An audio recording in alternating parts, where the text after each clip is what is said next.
Maayong adlaw. Oh, atay nakita karon bagong dato. Taga-asa ka ni. Unsa kay ang tuyo dinhi sa atong lugar ngano nagpakita man ning dato ah.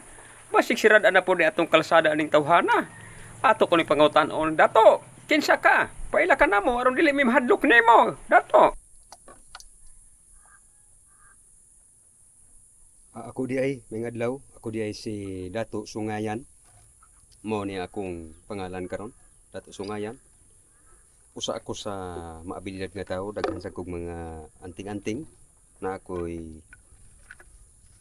kani para sa paglumay, na ako'y tambal sa kanang wakwak nga gipaakan og wakwak,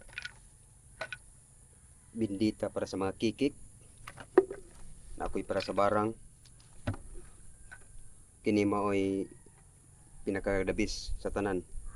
Ibutan nimo sa sigarilyo, imong uipon, pag maiguan ang babae, automatic imo na. Naglagot yugo ang mga kuana, naglagot yugo aning mga grupo nga nagawas karon sa Mindanao ba. Mga dato na dato adlaw una, tapos ni abot dato watawat. Karon na puy dato gabi eh. Wa sila kay balaw nga napuy dato Sungayan. Ako nga dato Sungayan, usapog ko sa napug ko'y tinuuhan nga gusto na ko sa kupon ang tanang mga lasang. Ako ang tanang lasang. Wa ko'y labot sa mga sa ubos, puro ko sa lasang kasi ako Sungayan. Pamilya nako ang mga dato usa, dato baka, dato kabayo, dato baboy, dato iro, dato halo, dato ibid. Bisag unsa, dato mga kanang manok nga ihalas. Puro na ko na mga amigo.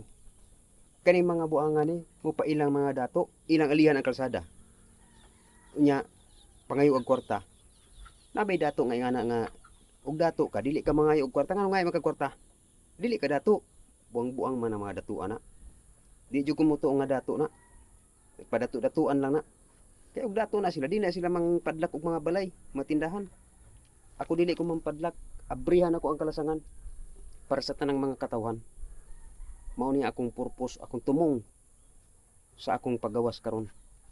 Kaya tuo mo nako na ako kabalo ko mo tambal na ako'y tambal kini kada usa ka kuan ani og imo ning pangayoon ako ihatag sakit sa tiyan, kalibanga, piang, kurog-kurog ka, bakul ka, bisag unsa imong sakit imo ning ibabad sa tubig sa kabaso. Pag inom nimo ani tindog ka diretso.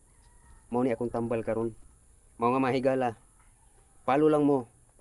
Pangitaan lang ninyo akong page sa FB para kung ano ang inyong problema, matabangan ko kamo sa inyong mga kinahanglanon para sa inyong kinabuhi aron kamo magiging malusog o timos ug tiunay inyong kinabuhi. Maayong adlaw sa tanan. Ako si Dato Sungayan.